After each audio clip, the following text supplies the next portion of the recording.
venue. So, Okay, so let's go ahead and call this meeting to order. And I think we have a couple of interviews this evening to begin with. These are interviewees for the Parks and Recreation Commission, and we have three, one who will not be with us this evening. Josh Bolin. Josh, where are you? I saw your name here somewhere. Oh, there you are. Good evening. Josh, would you tell us why you've applied to be on the Parks and Recreation Commission and what you might bring to the table? You bet, guys. Thanks for the opportunity. Hope you guys are all having a good evening here. Yeah, why I had applied for the Parks and Recreation Board and Commission is passion for community service. Previously, before my work took me to leave Webster Groves, I was on the Farmers Market Board before it became defunct, and I'd left, so it wasn't particularly the cause for that. However, I enjoyed the process. I enjoyed helping the community interact with the farmers market and what have you. So back in Webster Groves permanently and raising a family of 3 little girls, the pandemic more than ever has really instituted a need and a desire for parks and the better involvement there of making sure that there is great spaces for public, free to the public options to go to. So I want to get back into community service. I want to get involved with parks and recreation, but I think my career and occupation in sales and marketing would lead itself very well to making sure that there was good community engagement with different public and private agencies for involvement within the parks. And I'm excited to contribute it in whatever way that the council would allow. So I believe that's my pitch there, Jerry. Well, and let's see if any of the council members have any questions for you, Josh. If not, we're just going to hang on to that for right now. And thank you very much for applying for the commission. And we'll let you know we have a number of folks who are vying for this position. So sure. Thank you. Thanks, Josh. Our next interviewee is Dee Dee Dooley. And Dee Dee, same thing. Tell us why you've applied and what you'll bring to the table. Well, I did not prepare quite as well as Josh, but I've been a long time resident of North Webster, and I loved seeing everything that has been happening in North Webster in the last couple of years with the Lorraine Davis Park and the updates that were done there, and the Shady Creek Trail, and also the connection to the Deer Creek Trail with the Lorraine Davis Trail. I'm a big trail runner, so I utilize the trails, and I'm thrilled to be able to stay in Webster and have nice big wide open trails to walk my dogs. And I just wanted to be involved. I had initially called Laura to ask her about Rock Hill Ministries because I was wanting to volunteer there. And she said, she encouraged me actually to maybe sign up for one of the committees with the city of Webster to also bring about a spirit of volunteerism. So here I am. Great. Thank you, Dee Dee. Does anyone have a question for Dee Dee? Okay, then thank you very, very much. We appreciate your coming this evening and applying for this position.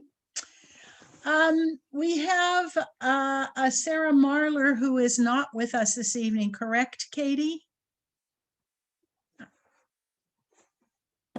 double checking. I do not. No, she is not on. She is not with us. And is there anyone else here who we need to interview? Yes, we have Michael Staus, and then we also have Ken for Old Orchard. Okay. All right. So Michael, where's Michael Staus? There he is. Michael, you've applied for the Sustainability Commission, and tell us a little bit about your background and why you've applied to this commission. Yeah, thanks for having me and giving me the opportunity to apply. I've lived in Webster Groves for over 12 years now with my family, and drive by City Hall every morning and saw the advertisement for commission positions being available, and thought I would check it out. Sustainability Commission really interests me just based on my background with design and construction and sustainability practices. I've worked at Clayco for over 15 years now. We're a design builder based out of Chicago and St. Louis, and completed over $700 million worth of construction projects with them. 15 of those lead projects ranging from certified to gold. So I've got a lot of background in the construction industry, not only just building the buildings, but also the sites around them and how they interact with the community. And thought that might be something I could help out with, not just the Sustainability Commission, but Webster Grows, and would love to get the opportunity to help. Great, thank you. Does anyone have a question for Michael? If not, Michael, thank you very, very much for catching our sign and applying for the Sustainability Commission, and we'll let you know. All right, Thank thank you you. very much. Have a good evening. Good. And Ken Crehan, you have applied for the Old Orchard Special Business District. Tell us why and where you are in Old Orchard and what you do. Thank you, Mayor. Yes, I work for Webster University, and we are a part of the Old Orchard Business District. I visited with Mara Perry on a regular basis, and Mara suggested that maybe this was a good opportunity for us to help and to provide some guidance. I mean, my background, my undergraduate degree is in engineering. With the university, I handle all the real estate for the university, both domestic and internationally. I've been with the university for 18 years. I've traveled in and out of Webster Grows for every one of those days. It is a great community. I see good things happening, and I think that there's some talent that I can bring and help the district in growing and continuing to entice new vendor suppliers into the area. So if I'm so gracious, I'm so awarded, then it'd be a great opportunity for us. Thank you. Thank you. Does anyone have a question for Ken Crehan? Mayor, can I throw in that I had to deal with Ken when we were getting the real estate ready for the Earth Rabbit, and he was a lot of fun to deal with and very, very helpful. So if that is any indication, he was certainly a pleasure. Thank you, Neil. Thank you. Did he put you on here, Neil, as a reference? No. It is merely a wonderful coincidence. Great. Thank you, Ken. We'll let Thank you you. know. We Very appreciate good. it. We Thank appreciate you. your question. Great. Thank you. Okay. I think that's it, Katie. Yes? Yes, Mayor. Okay, that's it. So now we get to review the regular agenda, and I can't imagine there's anything on there that anyone needs to deal with. If not, we're going to move on to the council, city manager issues and updates. And I'm going to do this in alphabetical order tonight. We start with Karen Alexander, who may not be with us. I'm here. Yes? Okay. Karen, can you I provide was us just with feeding. any issues or updates? No, I have no updates here. Thank you. Thanks, Karen. Laura Arnold? Yes, Mayor, sustainability met. Jamie Hassemeyer is the new chair. As you saw, Eric Leaders has resigned from the commission. We have now, as a community, joined the Green Cities Coalition, which is an educational opportunity for us to think about ways to become a more sustainable city in many ways, but a lot of it focuses on what we do within our own departments. And so Todd's going to participate with some of the members of the commission in a series of educational opportunities there. There's a subcommittee on walkable, bikeable. You all may remember or may have seen that we got a letter, and I apologize because his name is escaping me, about making a bike lane from Rock Hill to Barry on Lockwood. And it turns out that was part of the meeting on Monday of last week. And so There's already a group working on how that might actually feasibly happen with other walkable, bikeable things. The BDC also met, the working group to have better collaboration across business districts and with businesses who aren't located in those districts, meets again tomorrow. And I think there'll be some recommendations that come out of that. It's been a very good process. I think people are looking for ways to be collaborative, but everybody's trying to keep their business afloat as well. So it's a pretty significant challenge. They also did some budget planning and had a use tax update from Joanne and Marie, which I was very well received. And I know that both Joanne and Marie have been back in touch with some of the people who indicated their willingness to help with the propositions, public outreach and education. So that was good. And we will have a new video promoting business focusing on spring planting that should be arriving sometime either later this month or early next month. And then finally, I went to the Muni League presentation, but don't have much to say about that because it was all about MSD and we're all going to see that in a few minutes anyway. So that's the end of mine. Great. Thank you, Laura. Let's see, who's next? David Franklin. I think we missed Pam. Oh, we did miss Pam. Pam, next. Sorry. I was going to say, David, you can go if you'd like, but I'll go ahead. Plan Commission met last night and they passed the 2 zoning code text amendments for residential. So they will be coming our way soon. Mara and Danny did a great job consistently across the many meetings that they met on that in presenting information and getting all the phrasing to be clear.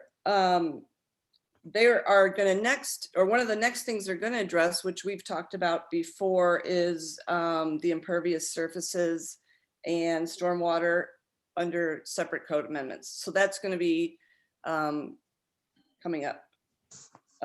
Green Space Advisory Commission also met last night, and the tree walk on Saturday was successful. We were at capacity of 15 people. That included some of the Webster master naturalists and also just the general public. Due to this success, they are going to start offering more future tree walks. And the next one is actually going to be part of the Arbor Day celebration on April 27th. And then finally, I just wanted to acknowledge the letter that I sent to you all about the National Restaurant Association's call to action. They listed a bunch of items that state, county, local, and even federal governments can do to help the industry during this COVID-related time. So the letter outlines several things that we as a local government can do, such as expanding the opportunities for the alcohol to go trends, provide tax relief, which we can talk about with Joanne and Marie at another time. Some of the other things, such as expanding outdoor dining opportunities, Mara has done already by streamlining that process and applying for outdoor dining areas. And then most of all, joining other cities and advocating on the industry's behalf. So as a result of this, I would like to talk about, see if we can get this on the agenda for another work session in the future. I certainly would support that, Pam, and I'm going to ask that we put that on the next work session agenda. We can do a, sorry, that's my phone. We can do a catch up on what we've already done and talk about some of these other possibilities. But yes, we'll put that on for the next meeting. Thank you for bringing that up. And that's all I have. Thank you. Thank you. David? Nothing for me, Mayor. Okay. Let's see. Next, we go to Sarah Richardson. Yes, I have an update from the Parks and Recreation Commission who met last week. We have some new members. We have new chair who's still kind of getting used to that, and we now have a full slate of officers because we also have a secretary. So, but we are hearing some good ideas from them about ways they can get a little more involved in the community through the commission. So we talked through quite a few of those that individual members brought to the meeting, and also some that Scott brought on behalf of Parks and Recreation. And it sounds like they're going to go forward with kind of a secret shopper program where they'll each take a park or a couple of parks to just visit on a regular basis and kind of report back on any issues or needs that they see when they go, to try to take a little bit of that load off of Scott and his team. And then they're also looking at maybe a cleanup day or something along those lines in the near future to get folks out and maybe attending to some areas that don't always get attention that are part of our parks. And so Scott is kind of working on some ideas for that, but there's a lot of positive momentum there to see. And there's a lot of interest in the future of the pool and what that pool design process will be like. So I think you're going to see a lot of involvement from the commission in those conversations as well. We have a new meeting time. We'll now be meeting at 7 on the 4th Wednesday of the month, but we are going to continue to meet monthly. So yeah, it was good to have that group together. It's been a few months, so it was a good meeting. Also had a Crossroads Special Business District meeting a couple of weeks ago, but since our last meeting, and they are still working on on their sort of streetscape project. That's not what it's called, but it's but kind of redesigning those curbs and that whole section to try to make it a little more walkable and shopper friendly for those with storefronts. And there's some new ideas coming around that are good to hear. Looking into some plants and things to liven up over there, and also Mara still working tirelessly with the county and others to try to kind of get those redesign proposals through. I know this isn't a long and ongoing saga, and it is still ongoing. So, and that's it. Great. Thank you, Sarah. Thank you very much. Emerson? I have no updates, Mayor. Okay. Marie, do you have something? Yes, ma'am. Thank you, Mayor. I do. Just a quick update on the Old Webster redevelopment. As we shared in the last meeting, the county, which had been one of the large delays in the process for council having the information needed, but due to COVID, county had not gotten financial information that was available on February 16th, I believe. Since that time, Development Strategies has been meeting with different key stakeholders to build additional financial information, particularly around infrastructure needs. And just an example of that, Chief Curtis and I had a meeting with them today to talk about what potential policing law enforcement needs would be. So those meetings are continuing, and not just with city, but with other key stakeholders as well. I do not have a time frame for you for when you might receive the full report, but I just wanted to share that is ongoing. And so hopefully within the next 30-ish days, that might land in your emails. Thank you. Thank you. Neil, do you have anything you want to update? No, ma'am, not tonight. Okay. I just have a few things. The PCEB board, the Police Community Engagement Board met, and we have a new chair. Cindy No has agreed to now chair the commission. They talked about the survey, and there's a big debate about how to gather information about the survey, and it's an ongoing discussion. Some of the members are meeting with students at Webster University, and they are talking about doing their own planning retreat at some point. I'll let you know how that discussion comes forward and what the objective of that retreat will be. It's in its early discussion stages. They've also suggested that they would like to, and Chief Curtis agreed, bring some of the police officers in to talk about ways in which they might increase the engagement with the community. What does, do you mean a retreat for the commission itself, Mayor? Yes. It's something that we've not had with separate boards and commissions and may merit some discussion about how that works and what the purpose of that is. But yes, it's their own retreat for themselves. For the board. I'm sorry, because David, I had the same question for the board. For their board. Okay, all right, thank you. The Arts Commission met this morning.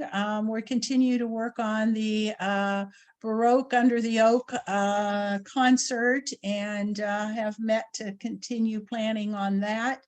They spent a lot of their time today talking about a budget and budget requests and everything from replacing some of the damaged signs on pieces of public art to the typical programs that they run, such as the Lifetime Achievement in the Arts. Spent some time talking about Spring Forward, and the Arts Commission is going to act as the judges for that. If you haven't been by, you need to drive by the corner of Lockwood and Bompart and take a look at Spring Forward. There should ultimately be about 45 pieces of art there, and they're really interesting. Talked about signage and also talked about Poetry Month, which is the month of April, and we're still working on a few things there. And then finally, I think we've all had some, there's been a lot of discussion around the issue of board and commission membership. And even the Arts Commission talked this morning about the membership on the Arts Commission, because that's where some of this discussion is coming from. Talked about the possibility of doing some sort of senior advisor position. Talked about the possibility of adding 2 members to the board. And I wanted to suggest that not only in terms of that discussion, but in terms of a lot of other things that we've been talking about. We have some boards and commissions that really don't meet. They meet, the H&E board meets every couple of years. We have other boards that maybe meet occasionally. And I was Traffic wondering, Advisory Commission. Traffic Advisory Commission. Then we have an Arts Commission that's very active and some commissions that aren't. I'd like to suggest that we put together a group, a committee, to just take a look at our boards and commissions and see if there are any recommendations we might make about membership, maybe merging some together. The H&E board's primary responsibility has been dealing with a trash contract, which is really a staff matter. And so, that should be discussed, and the Traffic Advisory Board.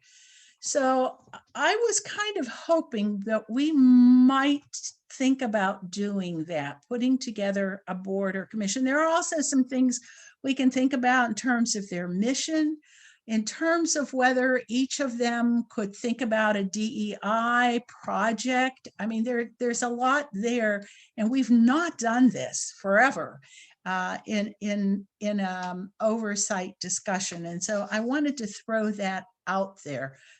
Pam, you want to add anything? I think you pretty much covered it. I mean, I think it might be worthy of a review for, of a lot of different aspects I think have come up about the commissions lately, besides membership. And so, I do think, why not? I mean, I think it seems like the time is right to maybe just take a closer look, and maybe we can have some discussions about how to get things a little more efficient and effective. Yeah, effective. That's effectiveness. Yeah. So I wanted to throw that out to the council and think about it. If some of you would be interested in serving, if we could put a committee together to do a little oversight and come up with some objectives of the committee. I would love to do something like that. Yeah, I think it's an excellent idea, because I feel like what we do, and we don't really intend to do this, but we often turn away people who just want to help with our community. And if we can create a board and commission structure that allows us to accept as much help from the community as we possibly can, then we should. Yes. And I don't know though, Jerry, what that means in the interim for some of these appointments. No, I think in the interim, we should take a look at these appointments and go forward. I don't think this is anything that we need to hold up. because I see this as not something that we're going to do quickly overnight. Because, and Laura, you may be right, there may be some different board or commission that would service us well that we actually don't even have at the moment. That would allow us to take all this energy and enthusiasm and put it in a place that would be really useful for us. So, shall we try this? Putting together a kind of a... My question is, who would this board be comprised of? Council members, and I think perhaps we'd have to, obviously have to talk with staff and some, I mean, you know, I wouldn't put one more thing on Katie, but Katie does all the board and commission work, and maybe she would be an advisor to this group. So and the reason that I asked the question is if the board is comprised of council members, it's something that cannot be addressed in our closed meetings or in our work sessions, or it absolutely requires a separate additional board with separate meetings. No, what I would see is a group of council members, whoever is interested, to serve on a committee that would come up with what the goals are, review what's out there now. I don't know, because I haven't really thought this through all that thoroughly or carefully, but it would be the council, a committee of the council that would certainly come back to the council, make regular reports. That's all. It would just be a subcommittee of us. Thank you. So Mayor, let me make sure I understand. So this subcommittee of the council will look at the what committees or commissions are effective, which ones we need to expand or eliminate. Is that correct? Yes. Or any that we might need to create or combine. Or combine, or where, for example, we're having difficulty getting members to apply, and how, why, and what are we doing that we could improve that, if that's a commission that would be important to us. I mean, I think some of the commissions they cover such a broad spectrum. Some are very professionally oriented and they require certifications and things, and others are more just community service. Some of them are educationally based, where they might be creating programs. And I think when I said we've been talking about a lot of different things, we've been talking about budgets. Also, sorry, I lost my train of thought. DEI, for example, how we could apply DEI to these variety of tasks and missions across the whole board, and maybe just look at it holistically rather than picking apart or, focusing on specific commissions. I do think the process, though, has to involve the commissions themselves, right? I mean, they have to be able to do a little reflection as well. I mean, it seems to me that would be logical, but at the same time, that will make the process longer. But I'm not sure that we know. I don't know what every commission does in great detail. I know the ones that I've been liaison to, and I'm really comfortable talking about what they're doing well and maybe what should change with them, but that's not true necessarily for some of the others. I think that's a good point, Laura. I was going to say, it seems like we all are understanding what the concept is, but that would be like a prerogative of the committee then, of determining how to assess this. Mm-hmm. It's so if you're in agreement, at least could we make a stab at this so that whoever decides they want to be on this committee, we would come to the next or the after that, a month from now, work session with some ideas about how we would proceed with this and what our goals might be.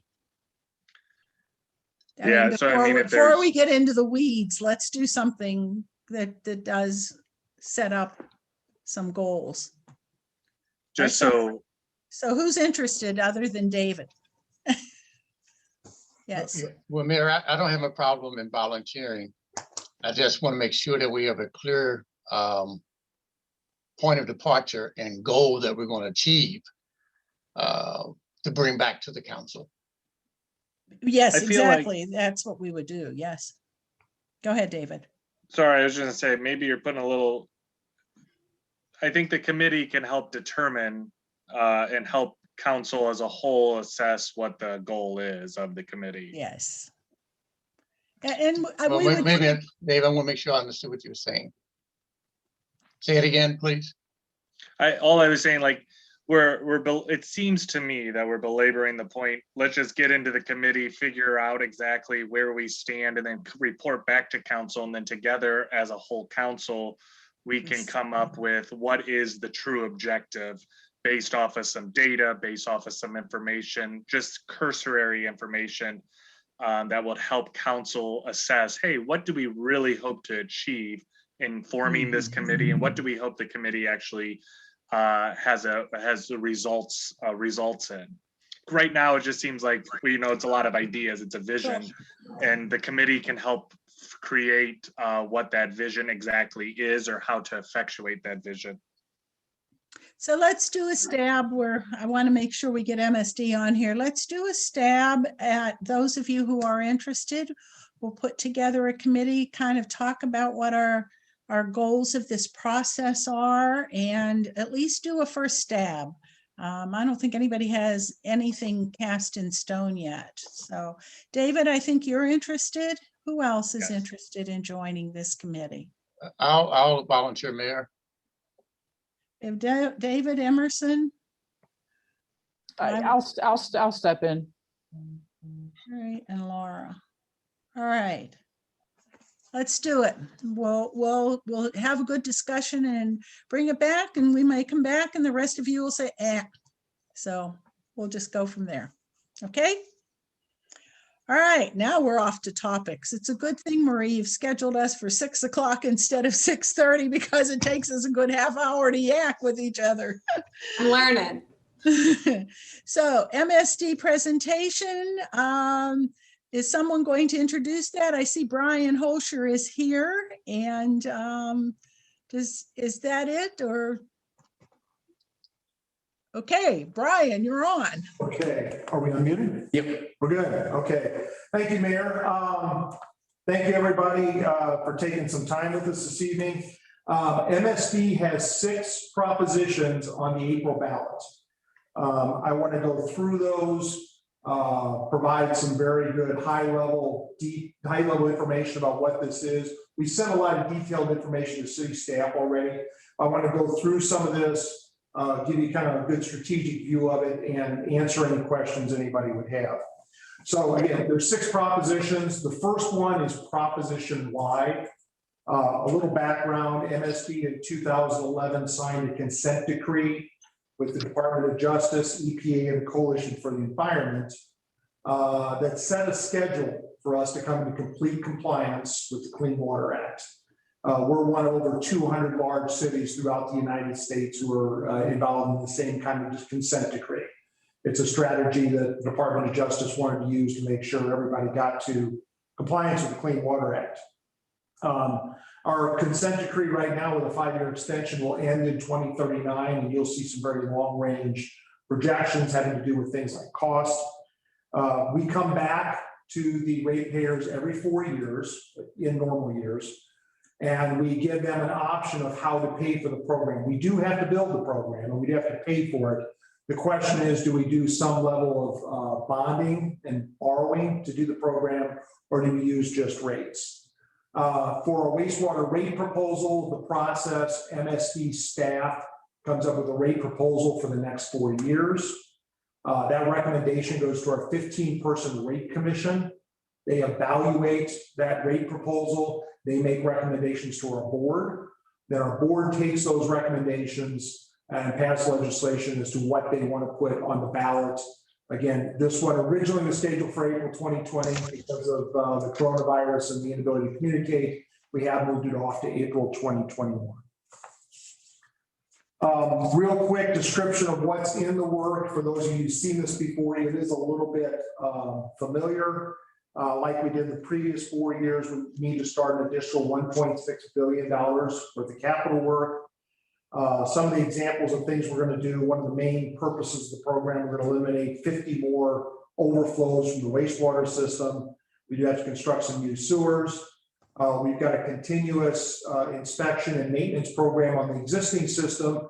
The idea being when we're done, everything keeps working. We don't want anything else to fall apart while we're going through this program. There's one project that starts in this next 4 years that's a little unusual, in that it's not part of the Clean Water Act. It's actually being built because of a change to the Clean Air Act that we have to abide by with our incinerators at the Bissell and Lee treatment plants. We incinerate the sludge we collect at those two plants. So there will be a project to start upgrading the technology and replacing the incinerators at those two locations. If it wasn't for that type of job, in the high 90%, all of our work is based on the requirements of the consent decree. And probably the largest project that's going on that's just part of the wastewater program, we are going to extend the end of the Lower Merrimack treatment plant tunnel up to Fenton, to our Fenton treatment plant, take the Fenton treatment plant offline. That's a good thing. And the other part is give us more capacity to help us reduce and eliminate overflows in the Fenton area. This next chart is the most important part of the slide. So as I said, we're going to go to the voters, and the question is going to be, will you approve an additional $500 million in bonding authority for MSD to build the capital program? If they vote yes, the consequences and the results are, you see on the chart on the left-hand side. Right now, our typical residential customer has a monthly cost of $56.40 per month. If the public votes yes, the rates and those costs go up a little over 3% per year. And in 2024, we would land at a monthly cost for a typical residential customer of $62.59 per month. That'll put us just a little bit over the median cost per month for large wastewater utilities throughout the United States. The public also has the right to vote no and decide not to give additional bonding or borrowing authority to MSD. If they do, the results of that is on the right-hand side. Again, right now, the monthly cost for our typical residential customer is $56.40 a month for wastewater service. If we do not get additional bond financing, that cost will have to go up an average of 15% per year, landing in 2024 at a monthly cost for the typical residential customer of $86.12 per month. So we're borrowing money. As everybody knows who borrows money, there's a payoff at the end, right? So this is kind of a demonstration of that. This is a snapshot in time. What you see is a long-range projection of the monthly cost for a typical residential customer. The orange line is assuming an appropriate level of additional bonding authority through 2035. You notice that orange line is below the dark line. The dark line is assuming starting with this rate proposal, moving forward, we only pay for the program in rates. And so as you can see, and as you would suspect, up to a certain point, if we continue bonding right now, that cost is less with bonding than it would be if we went with just using folks' rates. The lines do cross. They cross right around 2036. As I indicated, our consent decree is scheduled to be done by 2039. And right now we're on budget, we're on schedule, we're under budget, and we plan on staying that way. So that star represents the last time we would go to market to sell bonds. So you see right after that, the lines switch. And you see the bonding option in orange, the monthly cost is higher than the dark line, which is the just paying for rates and not borrowing money. That line, that gap will go out and close right around 2065. That would be after the 30-year expiration of the last set of bonds we sold. So this is the decision that our ratepayers are making every 4 years, how to move forward. It obviously has an impact on the future, and the ratepayers get to decide what's the appropriate way to fund the next 4 years of the program as we keep moving forward. So I'll go back to questions later. I want to quickly touch on the Plan Amendment Commission. And the plan amendments we have, that was prop-wise just one initiative. There's 5 others, and those have come out of our Plan Amendment Commission. So per our charter, every 10 years, we need to review our charter. And we have a charter that derives from our creation per the state constitution. It requires us to review our charter every 10 years for updates. So the process looks quite a bit the same. Staff reviews the charter and we track things that we think need to be changed. We present those proposed changes to a 12-person Plan Amendment Commission. That Plan Amendment Commission takes a look at the recommendations from staff. They review the plan themselves. They come up with some of their own recommendations for changes to be made. Those recommendations go to our Board of Trustees. They review the recommendations of the Plan Amendment Commission, and they decide what to put in front of our ratepayers for proposed changes to our charter. I'm going to go through these briefly. Again, a lot of data and exact ballot language has been sent to city staff, but I just want to give you a feel for what these 5 items are. So as we've done every 10 years, Proposition 1 is kind of the catch-all proposition. So there are changes, updating of language, obsolete provisions on places in our charter that are supposed to be in line with state statute where that's appropriate. Sometimes those references change because state statute changes slightly. So Proposition 1 is just kind of a catch-all that we do every 10 years to update the language within the charter. Proposition 2 has to do with our Board of Trustees and how they pass legislation. Our Board of Trustees consists of 3 individuals appointed by the mayor of the city of St. Louis and 3 trustees appointed by the county executive of St. Louis County. For us to pass legislation, a positive vote is required by 2 trustees appointed by the city and 2 trustees appointed by the county. On occasion, that can cause us some issues. The most recent example we have, because of some rapid 2 folks leaving in succession at the city, for a while we were only working with 2 city trustees, and they're required to pass legislation. The issue we run into is that if one of those trustees has a conflict of interest and can't vote yes on a particular piece of legislation, we're stuck, and we just have to kind of wait till we work through that. We presented some ideas to the Plan Amendment Commission. The Plan Amendment Commission sent some ideas to the board. The board massaged that recommendation a little bit. And what this change would do would allow our Board of Trustees, if the trustees by unanimous consent agree, it will only take 4 positive votes from any trustee to pass legislation. And again, to be able to put that in place will require unanimous consent from all the trustees present.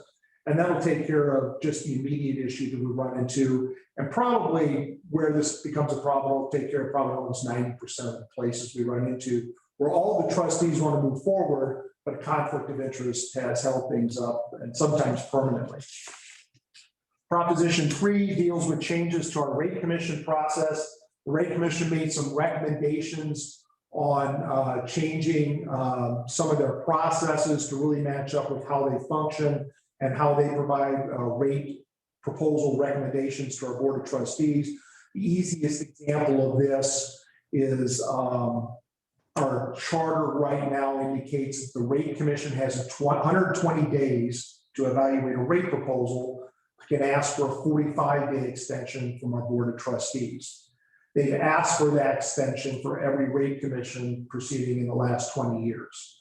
And having to ask for that extension requires them to go through and pass another set of public engagement schedules.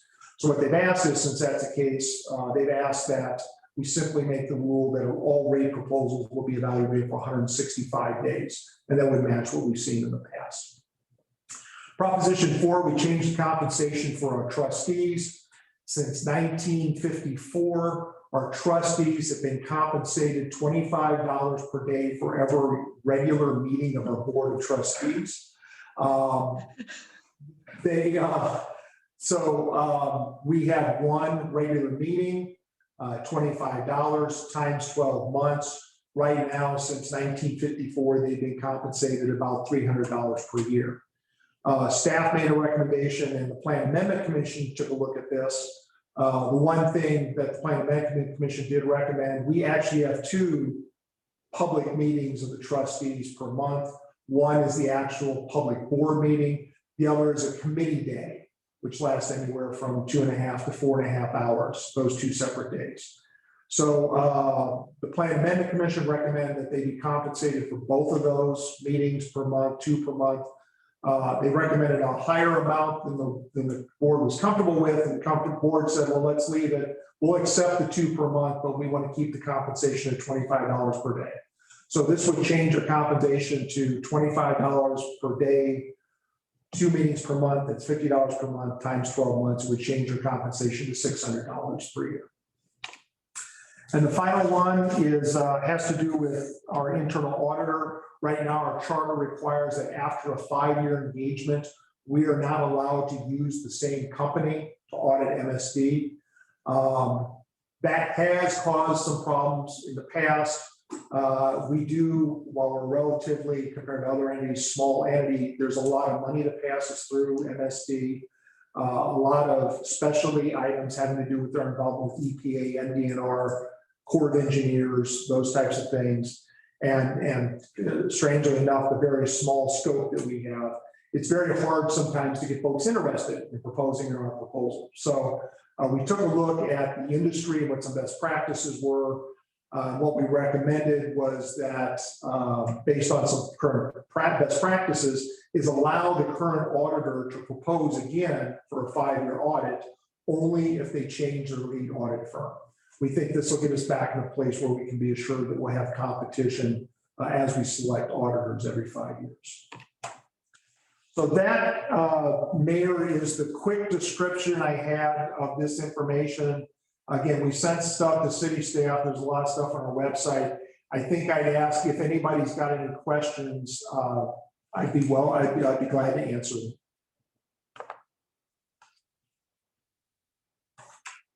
Oops, is that us? She's muted.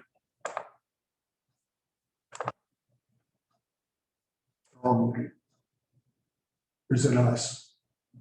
I believe Mayor is. Mayor, if you're talking, we show you muted. Is that correct? Yes. Oh, there we go. We've been having problems with ours. We thought it was us. I apologize. So does anyone have a question for Brian or MSD? No? Wow. Well, the financial implications of this are pretty terrific for homeowners right now that have to understand that you have to comply with these rulings and we're all going to have to pay for it one way or another. And so we all have 2 alternatives here as a means of paying for those things. Anything else? Mayor, I had one other thing since we're speaking with Webster Groves. We haven't forgotten about stormwater.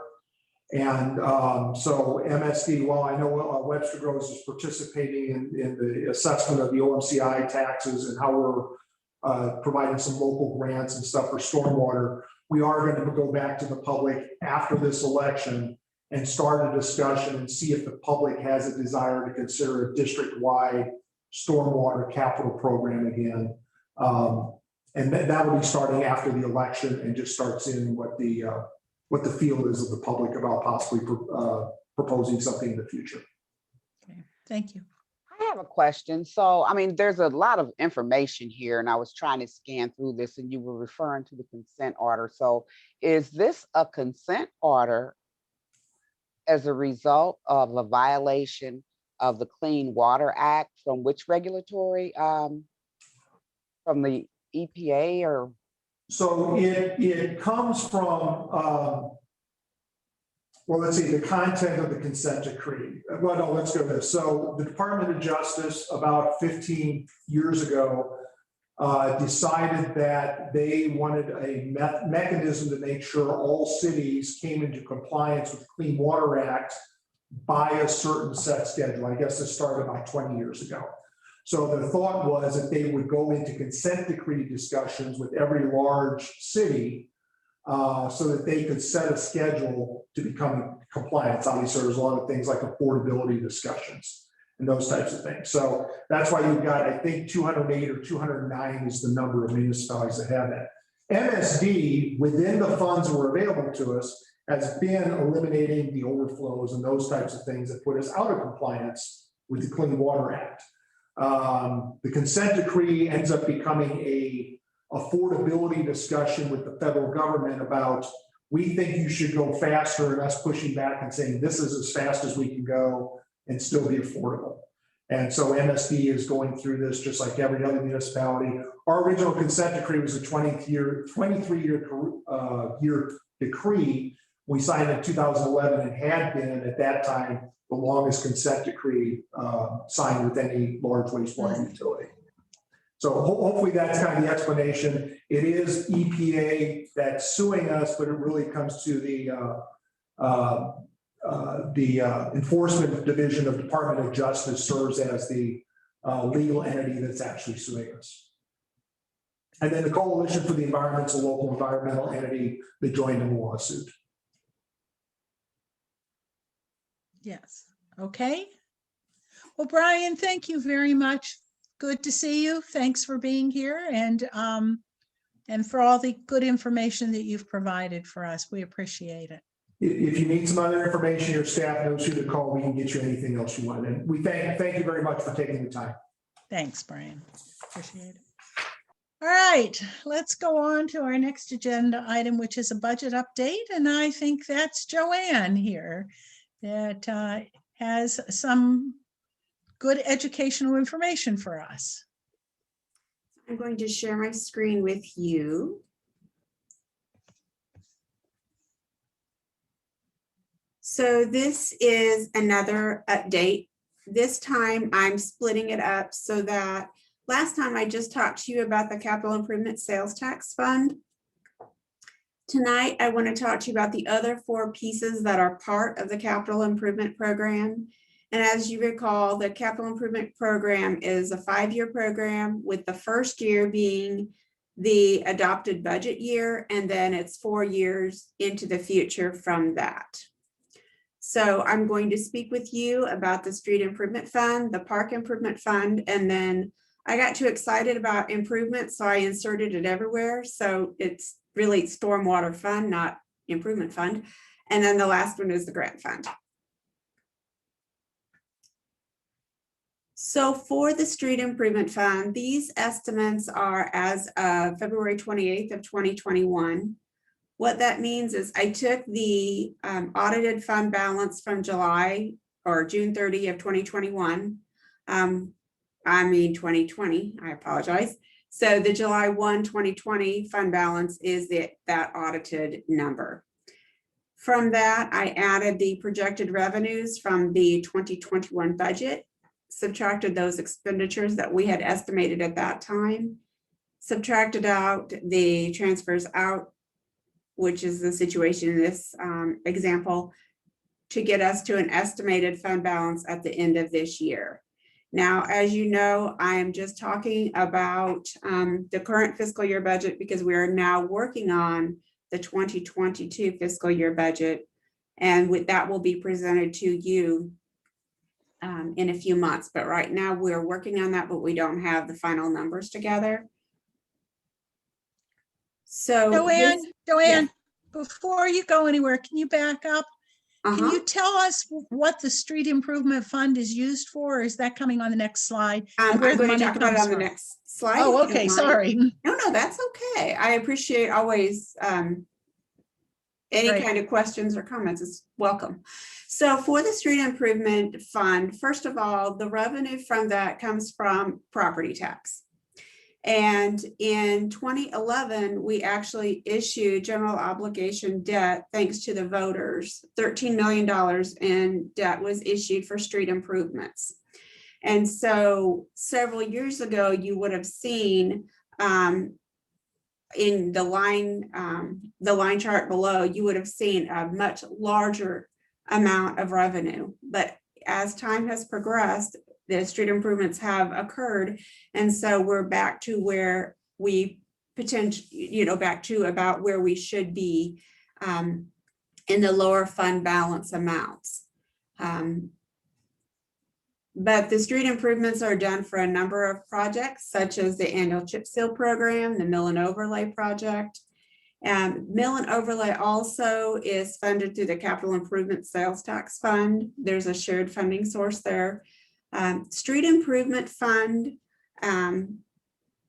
has a good amount of property tax, but nothing substantial. And so therefore we have to share our resources between the capital improvement sales tax fund and the street improvement fund in order to maintain our streets. And that's why we share that mill and overlay program between those two. Did I answer or properly? Okay. The next one is the park improvement fund. And so with that, we believe at the end of June 30, 2021, we'll have an estimated fund balance of about $1.4 million. And with the street and the park improvement fund, we also had debt in several years ago for that. Those were certificates of participation. I believe it was for Blackburn Park, but I may have forgotten all my details there. But we would pay about $200,000 a year in debt service for that piece. And so now that is all gone. So you can see that we are in a nice situation where our fund balance is up higher. Our park and rec director splits out different costs, and he and I work pretty closely on determining what can be an actual park improvement project and what actually needs to fall under the capital improvement sales tax. But you can see from this that last year, there were several items that were budgeted under here, including the park trailer replacements, the LED lights in parks. And then there's a new item. We have new park that's with Great Rivers Greenway at 3635 Big Bend Boulevard. I believe that was where the old McDonald's was located. There are court repairs, the Ivory Crockett Park, and then playground improvements. And Scott's also on to answer questions on parks, and Todd is on to answer questions regarding public works items. Are there any questions before we go on to the next slide? Mayor, it might just be a good, I get this question from residents fairly consistently. And so it might be a good opportunity for Todd to just briefly explain how is it that which streets are done in any given year is decided? We rotate throughout the city. We have it in quadrants. Actually, I think it's six. We have 6 sections in the city, and we just rotate around. So we're in the central areas right now, and then we'll be working to the southeast, and then it starts over. So it just, because I told my neighbors right after I got elected, our street got paved almost within a month, and that was just a mere coincidence, right, Todd? Yes, yeah, that was a career. I'm joking. It's okay. I'm joking. 7 years after it's paved, then we come in and do the chip seal. Yeah. Okay. Then 7 years later, we chip seal it. Another 7 years, we chip seal it. And then the following 7 years, we come back and mill and overlay it again. So we're doing that in a cycle. Anything else? Any other questions? Okay, Joanne, back to you. Okay. So the next one is the Stormwater Fund. And this, of course, is also managed by the Public Works Department and Todd. On this one, you can see that, I was going to talk about fund sources really quickly. So, and I apologize for that. So with park, let me go with park improvement just for a second, because I think this is important. With the park improvement fund, that's a sales tax.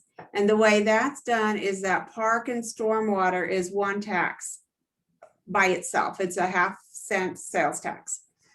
But the park improvement fund gets 80% of that sales tax. We have it split out that way when we receive it.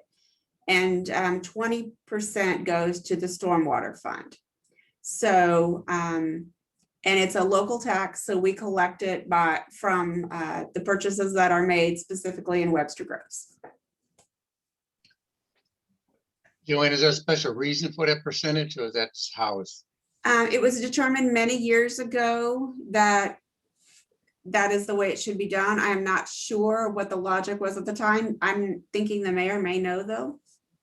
You know, I believe when the sales tax was passed, that was what voters were told, that this is how that tax will be used. 80% will be used for parks and 20% will be used for stormwater. And so once you tell voters what you're going to use a tax for, you're committed to that. So that's where that comes from.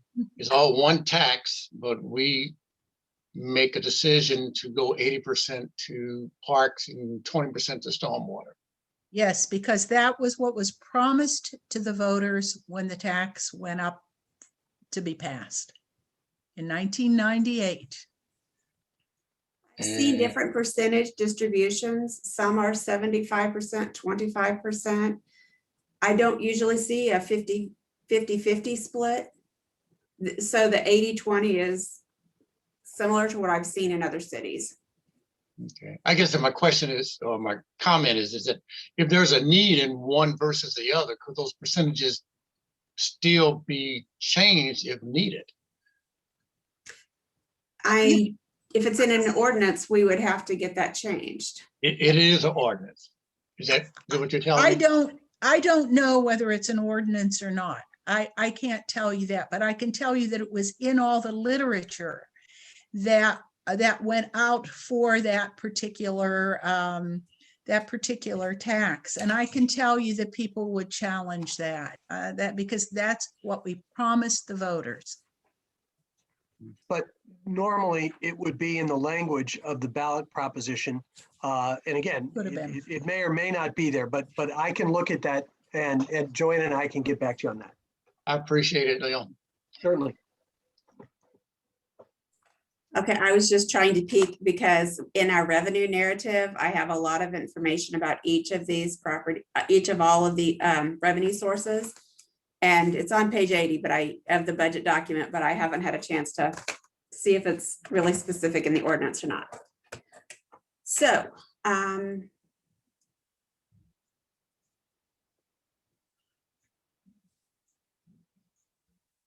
so I wanted to explain this for a moment. With stormwater, as with other capital projects, some years you have bigger projects and some years you don't.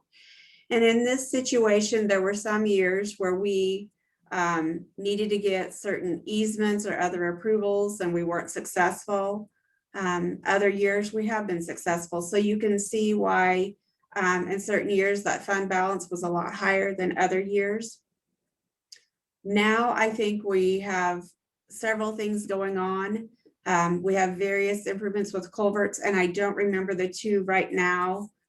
Todd, could you just remind me really quickly what those two are? We have one that's out for bid right now, which is the Newport Yateman culvert. And then the one that's under design is the Elm at Kirkham. Okay, thank you. And then the last. Joanne, I'm sorry, I do have one question. Can Yes. you go back to that slide? I want to make sure I'm reading that slide correctly. So our revenues are flat, basically. Is that correct? So yes, they were basically flat for, I mean, they do increase slightly from year to year because of it being the local tax, but yes. Okay, so the revenues are flat.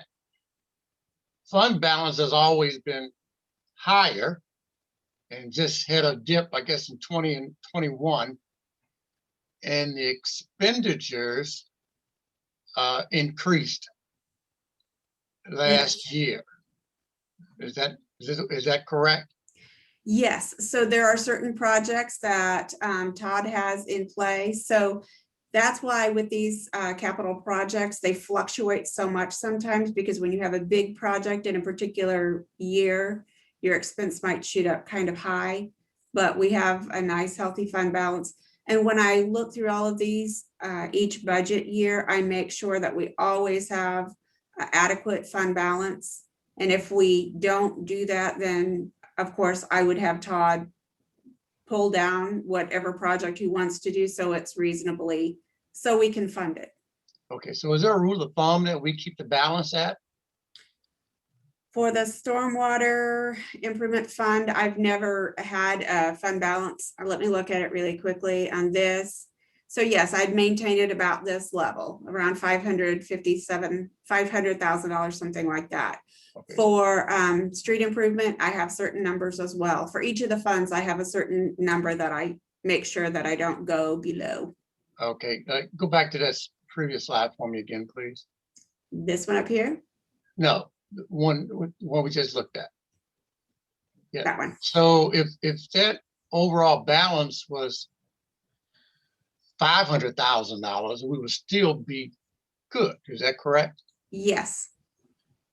Okay. All right. I like your questions. Yeah, I mean, it's just, I mean, it's money sitting there. So really doing anything with it, or can we be doing more with it? Right, but so if you see, like in fiscal year 21 had has $500,000 in expenditures. So that's what drops this down. But then in 22, it's 200,000, and you have a good point.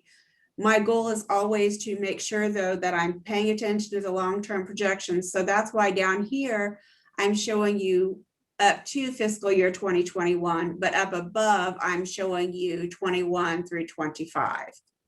I'm sorry, but the line chart doesn't match the numbers above, but I was just trying to share some information. I know, and that's what prompted my questions. I can see your projections, but you know, it appears that only the income and the revenues, they're always around that $200,000 mark. But just so you, and you probably already know this, we have always in Webster Groves, at least since I've been here, had that challenge where our revenues don't keep pace with our expenditures. Yes, okay, thank you. You're welcome. So then this is the one that is the most challenging to explain because it's the grant fund, and I'm sure I'll have Scott insert a few things shortly. The fund balance fluctuates from time to time. We have challenges with that, but it generally is closer to zero. So I'm going to have to do some research to find out why it is this number. Grant fund is not, let me restate. On our capital sheet, I don't have just grant fund. I have the grant fund. I have other sources of revenue. And last time when we spoke, I talked about the potential for doing a general obligation debt issue for Aquatic Center. And so all of those items I just have categorized when you look at that sheet in the budget document as grant fund. So when you look, this is the spreadsheet piece that you'll see, and it's basically the grant fund, donations, the new bond issue, etc. And I know that I had asked Scott to speak last time, but this shows or depicts for you in fiscal year 24 the amount of debt that we were thinking we may need to take out for the Aquatic Center based on estimates that both Scott and I have done.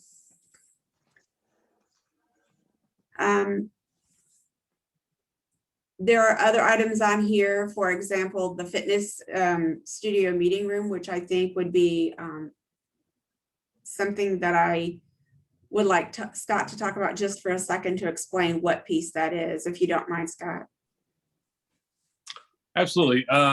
So yeah, we are, that big $475,000 grant is typically a municipal park grant sales tax. That's a county-wide sales tax that is collected, and then we can apply for grants on that, and we can usually get that almost $500,000 grant awarded to us every other year. That fluctuates a little bit with how many other cities apply and such, but so that's why you'll see our big ticket items kind of come every other year. The fitness studio meeting room is a project on the rec complex that was originally designed but dropped out of the original construction due to funding and scope of the project when it was built. So we don't have a dedicated aerobic studio that can meet class participants of bigger than 6 to 8 people. So we're looking to build one that can host fitness classes for up to, maybe 20 people. And then additionally, my goal is that will sit off the front of the building adjacent to the meeting rooms.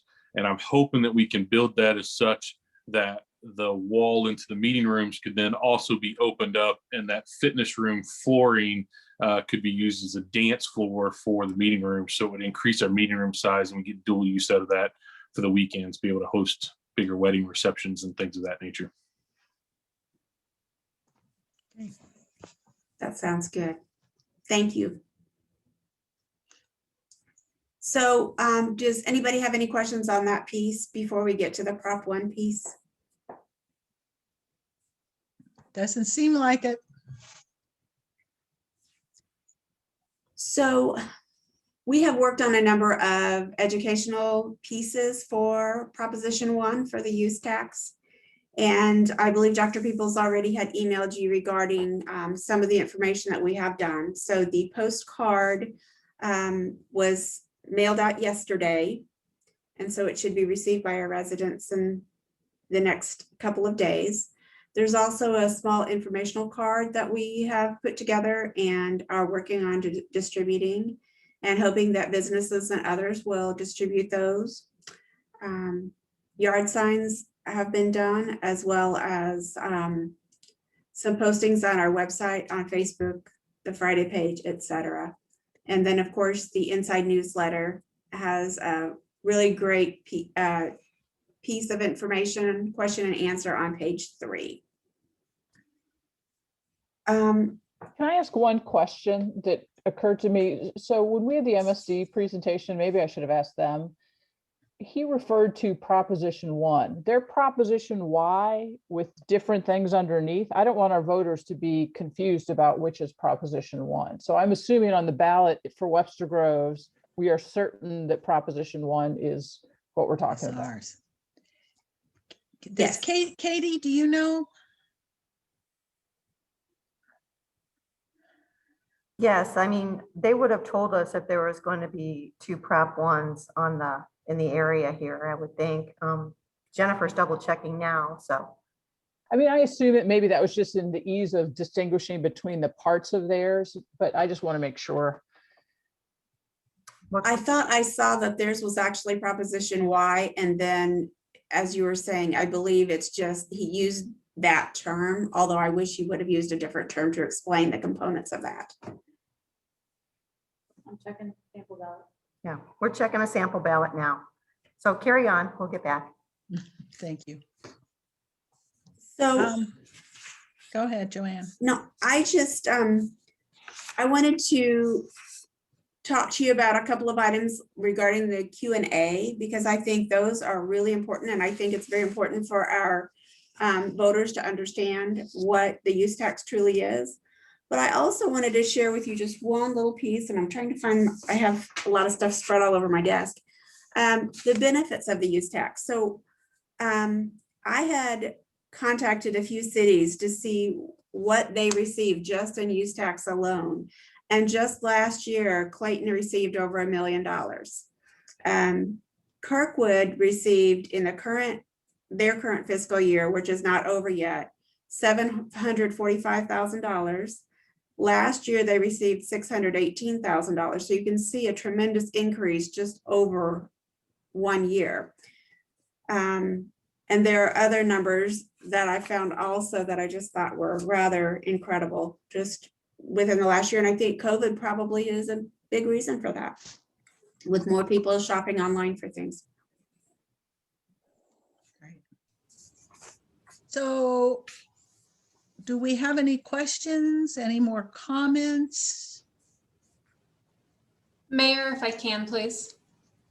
So just wanted to thank both you and Joanne for the help with the educational information on Proposition 1, and would encourage any of our audience participants, if they have questions, to go out to the website and to look at the questions and answers that really do help share what the use tax is, how it's different from the Wayfair tax. And again, just to really reassure so that people understand that it is not an added sales tax for local goods, restaurants, groceries, what have you, that people will be paying. This really is meant to be about internet sales, and it's a difficult one. This is a hard one to understand, I think. So I just, thank you, Mayor. You're a huge part of doing those Q&As, and so I would again encourage people to go to the website, and if they have any questions, then please feel free to contact any one of us. We're happy to share more of what we know. Agree, this is very complicated, and Joanne and Marie and I are very happy to talk with you. So, I think one of the concerns or areas of confusion was that I think sometimes there's a misunderstanding about Wayfair, and that since Wayfair has been passed, it takes over and will fix all of our ills, and that's not true. We had already an opinion of a few years ago, and I know that's been shared by the Missouri Municipal League and others, that you must have a use tax in order for Wayfair, if it ever passes, for it to work for municipalities, county governments, et cetera. And so I think this expresses even more how important the passage or the us getting the use tax would be. I do have a quick question. I've just been looking over the materials and they do look really good. They're nice and clear. But one thing I wanted to know is out-of-state vendors. I'm assuming that that applies to vendors that do not have a store in the state of Missouri, correct? So Amazon has that 4-star store at the Galleria, so they would not, the use tax would not apply to them. Is that correct? They pay a sales tax. Okay.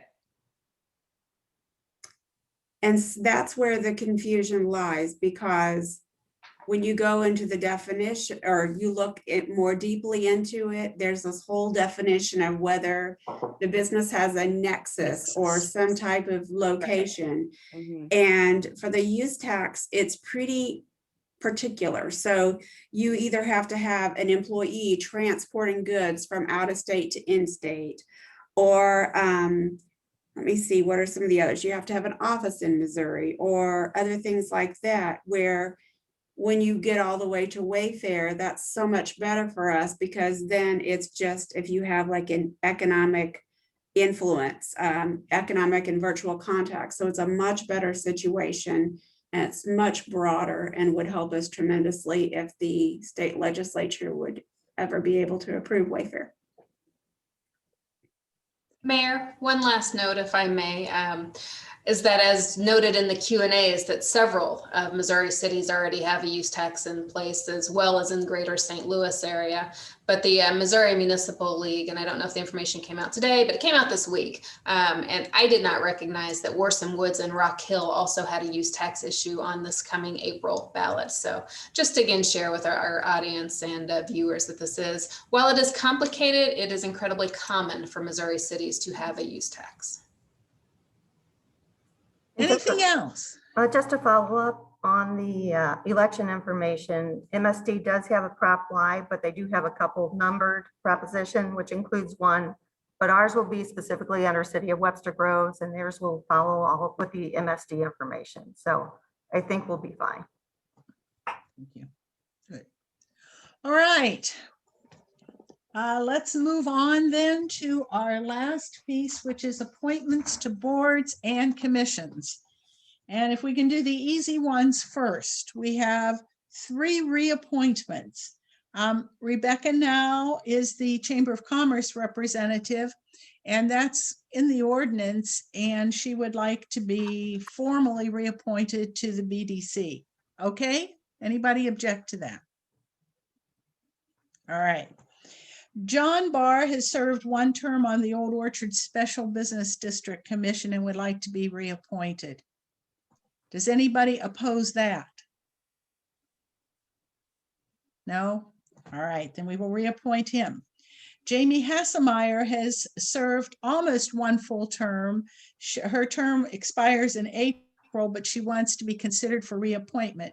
Does council wish to reappoint the new chair of the Sustainability Commission? Any objections? Okay, so those three are fine. We also, and Mr. Ken Crehan, who has applied for the Old Orchard Special Business District, for which there are 2 vacancies. Would we like to reappoint Mr. Crehan? Anybody object to that? All right, so Mr. Crehan is on. All right. The Parks and Recreation Commission has 1 vacancy, but we have Sarah Marler, who would also like to apply. And so I'm going to suggest that we hold off on that. Yes? Okay. So now we get to the Arts Commission, which is where all the difficulty lies. We have 2 vacancies, and unless we decide to up the membership to 8 members, we have to figure out what to do with these 2 vacancies. We have Marilyn Bradley, CC Bartels, Katie Cahoon, Alex Elmstead, and Rob Longstreet. I know it's sort of the cart before the horse because we're going to do this process of evaluating boards and commissions, but I really don't understand, and maybe someone can explain to me why we wouldn't just go ahead and expand this commission, because it is a commission that does a lot of projects and could use additional hands and feet in those projects. And it just makes sense to me to value the people who have stepped forward who really want to participate. Having been with that Arts Commission, I totally agree with you, because they're a very active group. They're good people on it, but they could use a few additional good folks on it. And I would totally agree with you, Laura, that expanding it by 2 members would be great. Can we do that? We have 3 new applicants. Yes. So Can out we of, expand it by 3 people? well, let's look at them. We have CC Bartels, who has applied several times. Alex Emstead said he is also interested in the Historic Preservation Commission. And we have Rob Longstreet. And Cece has indicated that she'd rather be considered for the Parks Commission now. Okay. You know, So- and I will just say, we do have now a bunch of people sitting applying to parks, and what's the protocol? Can I start begging people who have applied to parks to come apply for sustainability? Because we're short members Yes. there, and we really could use some enthusiastic help. And so I don't know what the protocol is there, but I'm sorry, Katie, did you? Oh, never mind. So anyway, I'll stop talking then. Katie, you wanna? Oh, I just wanted to say that Mike Stouse was on the Sustainability Commission. He was an applicant this evening. So- Yes. And I think even with him, we may be short at least 1, maybe 2 Yes. members as well, because it's a commission that ranges from 7 to 9. Correct. Okay. Oh, yes, we have been advertising for it. So some more begging. And I've been So- calling people, so the begging have. won't just start now, it'll continue. Yes. So Michael Stouse, do we want to appoint him to the Sustainability Commission? I missed that one. Yes. Yes, okay, so we'll add him. Now we're back to the Arts Commission, and we have, if we expand this to 2 more members, then we'll have to change the ordinance, which if we're all in agreement, we can do that.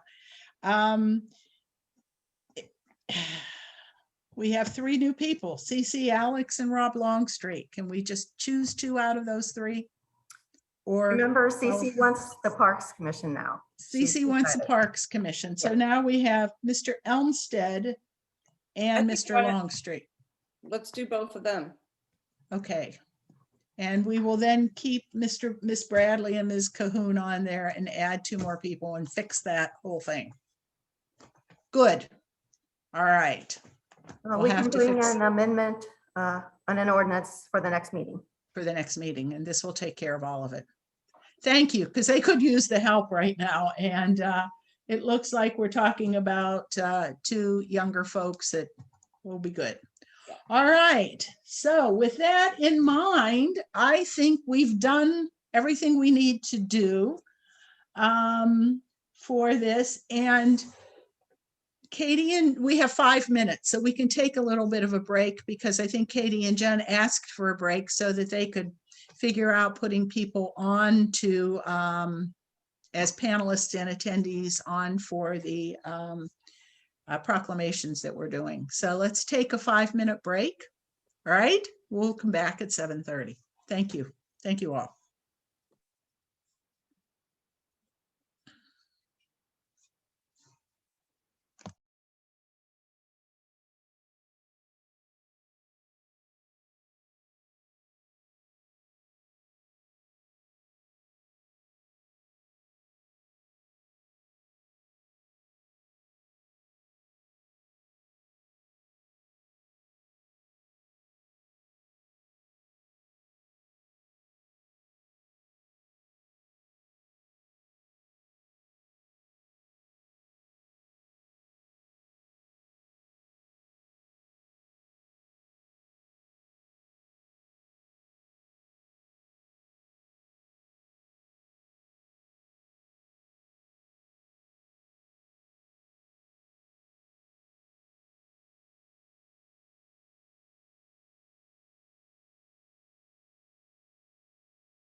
Hi, Kay. Nice to see you.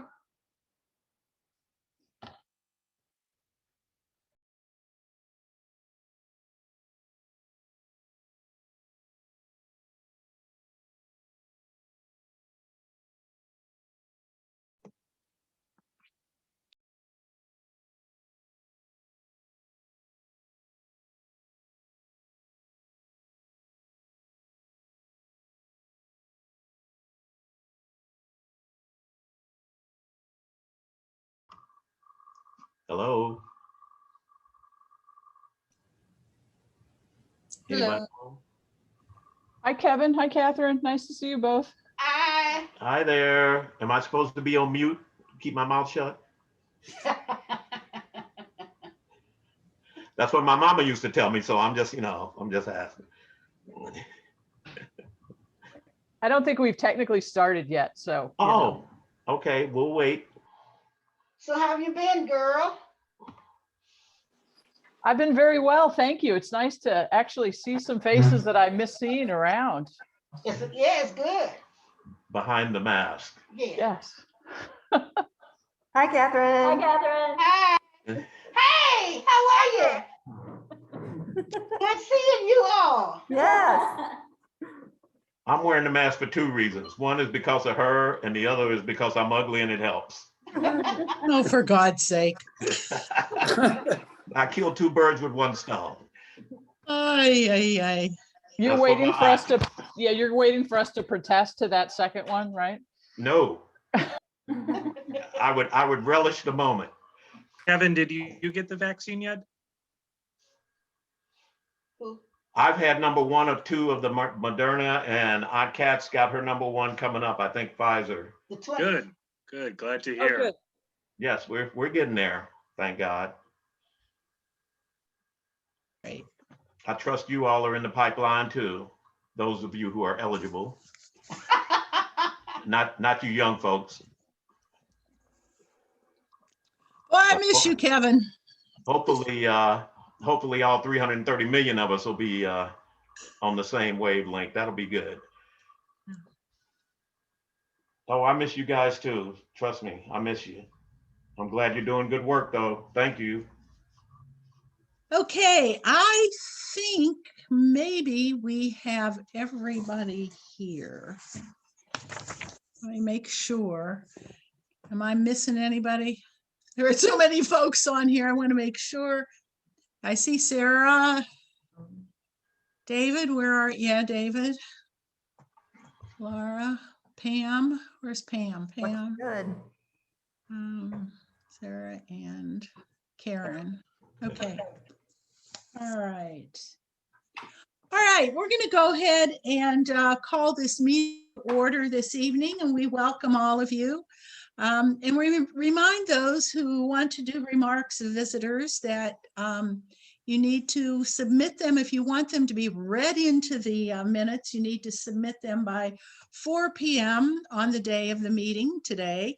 And otherwise, if you're here as an attendee and you want to speak at remarks of visitors, you can raise your hand through that Zoom tool of raising your hand. So we'll start first with Katie calling the roll. Mayor Welsh. Here. Councilmember Arnold. Here. Councilmember Bliss. Here. Councilmember Franklin. Here. Councilmember Smith. Here. Councilmember Alexander. Aaron, you here? Here. Councilmember Richardson. Here. All right, I guess when Karen returns, we'll see that she's here with us. Yes. This evening, we have quite a few recognitions and proclamations, so bear with us as we get through these. March is a sturdy month for celebrations, and so we're going to go through these one at a time. And we're going to start first tonight with the firefighter of the year. And I think Pat Matthews is right there. And Pat, you want to wave so everyone sees you? And is this your lovely wife with you? Wave too. Okay, great. Well, we're going to begin with the Firefighter of the Year proclamation, so bear with me. Whereas firefighter paramedic Patrick Matthews has been chosen Firefighter of the Year, and whereas Patrick began his career with the city in 2003 and has served a number of roles, including firefighter paramedic and fire apparatus driver engineer, and whereas Patrick drives and operates all equipment with great expertise and assists in training the new engineers, and whereas Patrick is president of the Webster Groves Firefighters Community Outreach Program, which performs activities such as delivering holiday senior gift bags, raising money for breast cancer, and building an accessible ramp for a resident. And whereas Pat is extremely dedicated to the department and to the community and has a strong commitment to public safety, he has received numerous letters related to his exceptional performance, many of which I have heard too about Pat's performance. And he is to be commended for making our community a safer place to live. So on behalf of the city, we want to thank and honor firefighter paramedic Pat Matthews for his exemplary service, and to declare this Friday, March 5th, 2021 as Patrick Matthews Day in the city of Webster Grove. So yay, Patrick. And I think Chief Yowie wanted to say something. So Tom, I'm going to turn this over to you. All right, thank you, Mayor. And I really would just like to reaffirm what the mayor has already said. You know, Pat operates our equipment with a exemplary skill set. He does an excellent job, and he's always willing to share that knowledge with the younger drivers. That's really important. That's the core of our department, is bringing the younger guys into the fold and teaching them those skills. Also with the community outreach, he's very dedicated. And this past year, Pat was able to negotiate a plan and work out a deal where they paid off the unpaid school lunch balances for K through 8 in the Webster Grove School District. So I think that's very important. And it's really important to note that Pat does all of this with a very, very healthy dose of dad jokes. And, you know, you might say Pat's kind of like a mushroom. He's a real fun guy. Oh. Oh, that was bad. That was Congratulations, Pat. That was bad. Thank you. Thank you, Pat. Pat, do you have anything you want to say? I couldn't do this without the support of my family at home, my wife and my daughter. And I couldn't do it without the support of the guys at the firehouse, by their family. And we're very fortunate to work for a wonderful city, and I thank you guys as well. Thank you, Pat. All right, Chief Yowie, you wanted to add something else to this, I believe. I did. You know, Pat was really firefighter of the year in 2019, and he didn't get recognized like he should, because we all thought we would get back to normal, whatever that used to be. I don't even remember anymore. But 2020 has presented our department with several new challenges that we had never seen before with the pandemic and such. And I just want to express my sincere appreciation to the entire department for their efforts and diligence to the COVID mitigations efforts that we put in place. EMS calls have become more like hazardous material calls. When the paramedics leave on a what could be a suspected COVID call, they are in a almost fully encapsulated suit, I mean, head to toe. When they return, they are corridored straight to the showers. All the other firefighters jump in, the ambulance is completely decontaminated, and these guys, their clothes go into the washing machines, and then their clean clothes are laid out for them. So it's truly a team effort. And not only on calls, but in the mitigation efforts that we had put forth in the fire department. I mean, social distancing, I mean, guys wouldn't get within 10 feet of each other.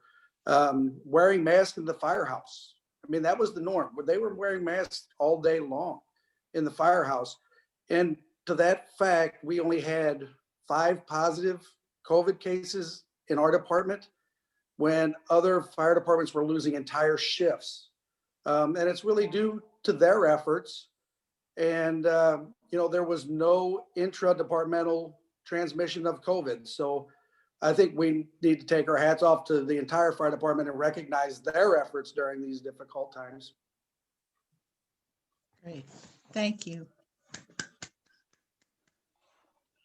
Thank you all very, very much. Appreciate all of your hard work and all of your efforts. And thanks, Tom, for your leadership of a really fabulous department. Much Thank you, Mayor. Okay, Pat, well, I'll see you on Friday with candy and flowers and everything else for Pat Matthews Day, okay? I should get the day off. No, you need to be there so we can celebrate you. Yes. I will be there. Good deal. Thank you. Thank you. All right, our second proclamation tonight is for Black History Month, which we're a little slow on tonight. So we're combining those efforts also with diversity, equity, and inclusion. And we're really fortunate tonight to have with us Kevin Brackens and Catherine DeHart from the North Webster Neighborhood Coalition. These two are such stalwarts in our North Webster community. And Kevin, we're glad that you brought Catherine in with you this evening so that we could honor both of you. We've also invited Farrell Carfield from the Alliance for Interracial Dignity to also join us this evening. All right, this proclamation says a lot about us in our history. Whereas we celebrate many achievements and contributions made by African Americans to the cultural, economic, spiritual, political, and national advancement of life in Webster Groves and in the country. And the observance of Black History Month calls our attention to extraordinary contributions and achievements and to the resiliency of African Americans. And we acknowledge the continued need to address racism and to strengthen the values of diversity, equity, and inclusion in our community. And whereas the city of Webster Groves honors its historic African American community of North Webster with its early commitment to education that laid the foundation for so many African American children to grow in knowledge and become prominent and successful citizens with careers that have improved the quality of life in our country. And whereas the city wants to recognize and honor those African Americans who have played an important role in its city government, including city council members Henrietta Ambrose, Ed Robinson, and Tony Hunt, current city council members Emerson Smith and Karen Alexander, former city manager Milton Matthews, current city manager Dr. Marie Peoples, and many others who have and are serving on city boards, commissions, and committees. And whereas attention is called to the book, North Webster, A Photographic History of a Black Community by Ann Morris and Henrietta Ambrose, which is a treasure that forever preserves the history of this important neighborhood, as does the bronze sculpture, a gift from the community, located in Barbary Park at the corner of Elm and Kirkham. And whereas the city of Webster Groves is proud to honor the history of African Americans in our community and across the nation, and recognizes that we must continue to work to ensure that all of our residents are treated with fairness, dignity, and respect. And we must work to create a world that is just, peaceful, and productive for all. So on behalf of the city and the City Council, we want to proclaim March 2021 as Diversity, Equity, and Inclusion Month in Webster Groves with special emphasis on our Black history. And Kevin and Catherine, I think it would be really nice to be able to present this again to your meeting on Thursday evening. That would be nice. I think they'd appreciate that. Good. Absolutely. And we want to thank you so much. You're welcome. Y'all can see my face for a few minutes. haven't seen you in a long time. But anyway, thank you so much to everyone. And we really appreciate everything that you do. I appreciate everybody. Thank you. Here again, and Ed Robinson, Lord have mercy. But Louis Davis, I will, on behalf of him right now, I don't know if he's still in the hospital or not, but he's been in the hospital for about a week. So I will pass this on to him, and hopefully he might be able to join us Thursday, hopefully. Good. We hope so. Thank you, Catherine and Kevin and Farrell. We'll make sure that you get a copy of this, and we know that you have several members, Jennifer Starkey, Rosalind Croft, Alyssa Sullivan, and Carolyn Redmore, who are also on this call, and so we acknowledge them too. Thank you. Thank you. We're honored to be a part of the Black History Month celebration and in partnership with the North Webster Neighborhood Coalition, and that was a great proclamation. I really enjoyed hearing that. Thanks for putting that together. Yes, thank you, Mayor. And I can't say it enough, the past few years and the things that we achieved to bring visibility and recognition to the North Webster experience and its relationship with the city has been nothing short of phenomenal. And I just want to thank you for your leadership and all of those who were involved with the Webster Walk and the other historical endeavors, the statue, of course. You know, I couldn't be prouder. So thank you very much. And I look forward to seeing some of the new faces at our coalition meeting in a couple of days, since we haven't met in a while, Dr. Peoples and others to come and join virtual hands and talk about some things for a few minutes. Thank you, Kevin. Takes a team to do this. All right, we're going to move on to the Developmental Disabilities Awareness Month, and we have Rob Libra with us from Lafayette Industries. Hi, Rob. Thank you for joining us this evening. And we'll do this proclamation. Whereas people with developmental disabilities are of all ages, racial, ethnic, educational, social, and economic backgrounds, and we value people with developmental disabilities and want to enable them to find fulfillment in their everyday lives. And whereas the Centers for Disease Control and Prevention estimates that 1 in 6 children ages 3 to 17 have at least one or more developmental disabilities, and the disabilities are defined as impairments in physical, learning, language, or other delays. And whereas there are sheltered workshops serving St. Louis residents and Webster Groves residents by providing employment opportunities for adults with developmental disabilities and enhancing persons' self-worth and dignity by providing a meaningful job. And that is what Rob is here tonight with Lafayette Industries. That is one of those sheltered workshops that we know several of our Webster residents are part of. Whereas Webster Groves and all of Missouri is a stronger place when all people are included in every aspect of community life. And whereas we recognize the contributions of individuals with disabilities, the advances across the nation concerning persons with developmental disabilities, but we also acknowledge that our work towards full inclusion, integrated employment, and community is not yet done. So on behalf of the City of Webster Groves and the City Council, we want to proclaim March 2021 as Developmental Disabilities Awareness Month. And thank you, Rob, for joining us, and we appreciate you. And Lafayette Industries, and if you have a word, it's okay. Well, I just want to thank you very much. I want to thank the City of Webster Groves. What a tremendous lineup of recognitions you got tonight, and just appreciated that you recognize people with developmental disabilities. That's not the easiest phrase to say, is it? To do that, but you know, to be included in society. And like you said, the work is not yet done, but we continue to get employment numbers up, and we continue to get inclusion into society. And we really, really appreciate Webster Groves, or premier community. It's always about a progressive community, I might well say, about inclusion and equality for all people. I think this is just terrific. We're honored, and I'm honored to accept it on behalf of those individuals. Thank you, Rob, and we will make sure we get this to you. Thank you very, very much. Thank you.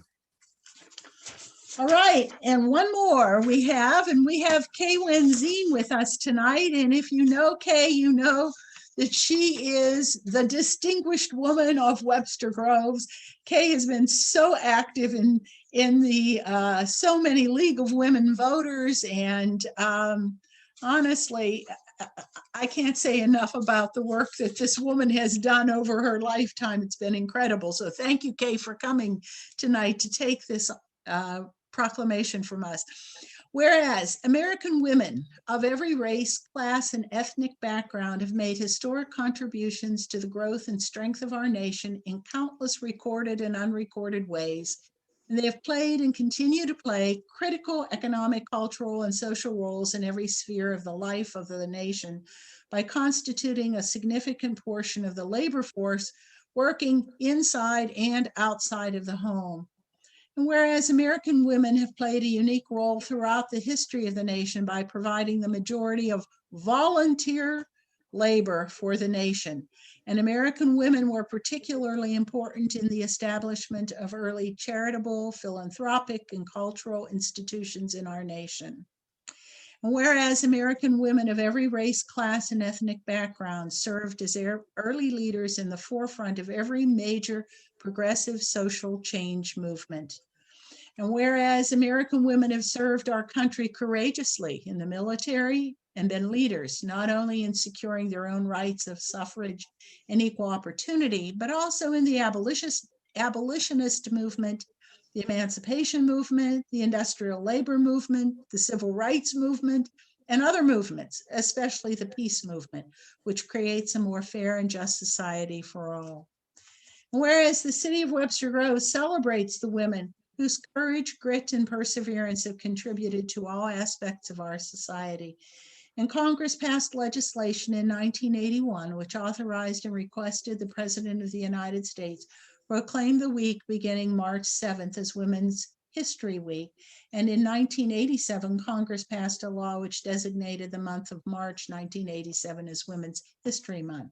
So on behalf of the city and the City Council, we want to proclaim March 2021 as Women's History Month in the city of Webster Groves and thank all women in this country and our community and on City Council for all of their contributions to our society, all of the women in local government, of which there have been many. Thank you all. And Kay Wenzine, thank you for coming to accept this, and you may have a word or two. Well, you're very welcome. It is my privilege to be here, and I've not still that, but I have been privileged to know many, many women who have done all of those things that you have done. I can claim very little, but I'm an old lady now, and I'm just enjoying watching Webster Groves progress the way it is. And we've been here over 40 years now, which I can't believe. We were in suburban Chicago of Oak Park for 15 or 20 years before that. And the kids said we'd moved to Beaver Cleaverland, our kids that were in high school at the time and in the early 80s, and they didn't like it, but they've grown to really respect it and love it. And I'm very proud to be part of that. So thank you. Thank you, Kay. All right, I think we've done it. Congratulations to everybody, and thank you all for coming.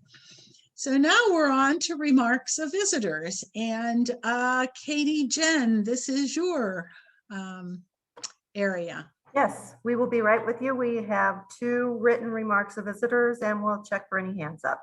Just one moment. Thank you.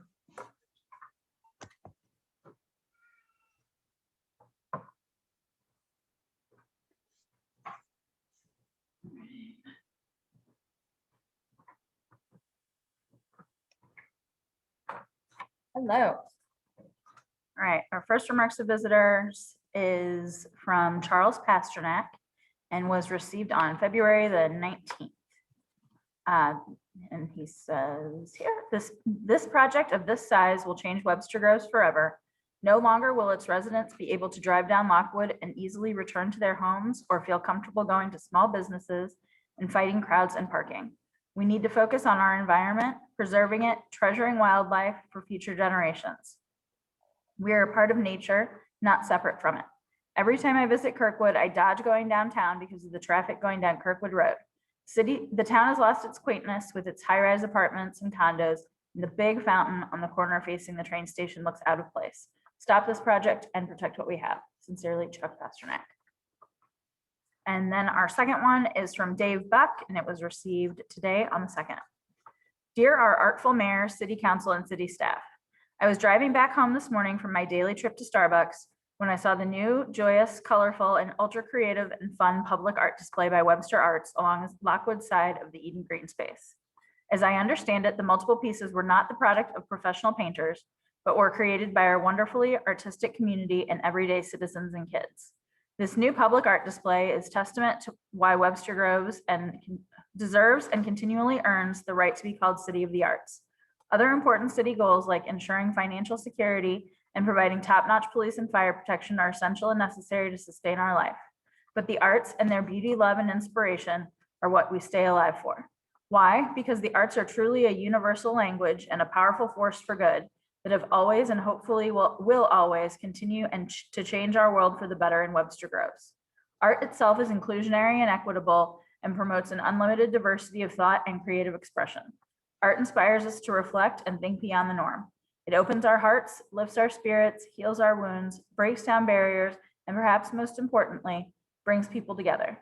In fact, given that the word community literally means to share together as one, our community, time and time again, shares its enjoyment of the arts together as one, just as the thousands who will pass by the new public art display on the green space and rejoice and smile in their hearts. Finally, 3 related artful wishes. I wish nurturing and building the city of the arts was City Council's #1 goal. I wish Katie Cahoon and Marilyn Bradley were immediately approved to continue on the Webster Groves Arts Commission. I wish the redevelopment project plan was creatively redesigned to support and advance Webster Groves and its people as the city of the arts. Peace, Dave. And then are there any hands up? Is anyone wanting to speak? Not seeing any. Wait a second. Nope. I don't see any. No hands up. Continue on.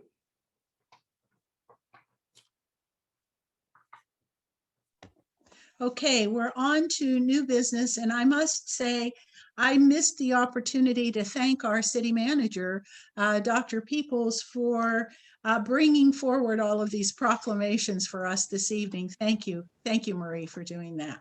My pleasure. Let's go on to unfinished business, bill number 9143. Since I'm in alphabetical order again this evening, Karen Alexander, could you call for the third reading, please? You're muted.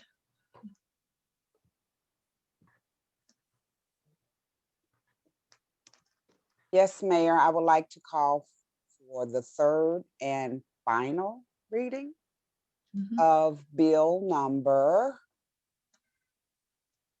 sorry, I was pulling that back up, 9143. And its subsequent adoption. And its subsequent adoption. Second.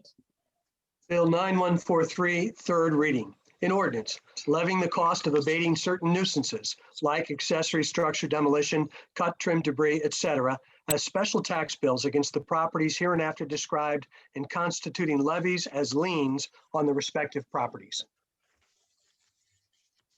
Are there any questions, comments, or issues? All right, hearing none, we'll call for the vote. Councilmember Arnold? Yes. Councilmember Bliss? Yes. Councilmember Franklin? Yes. Councilmember Smith? Yes. Councilmember Alexander? Yes. Councilmember Richardson? Yes. Mayor Welch? Yes. All right. 9143 has passed. Does anyone care to remove anything from the consent agenda? If not, let's see who's next in line. Laura Arnold, could you call? Yes, Mayor, I'd like to call for the adoption of the consent agenda. Second. Councilmember Bliss? Yes. Councilmember Franklin? Yes. Councilmember Smith? Yes. Councilmember Alexander? Yes. Councilmember Richardson? Yes. Mayor Welch? Yes. Councilmember Arnold? Yes. All right, this evening we have made several appointments to boards and commissions. We've reappointed Rebecca Now to the Business Development Commission, reappointed John Barr to Old Orchard Special Taxing District. Jamie Hassemeyer has been reappointed to the Sustainability Commission. Michael Strauss is the new member of the Sustainability Commission. Ken Crehan has been appointed to the Old Orchard Taxing District.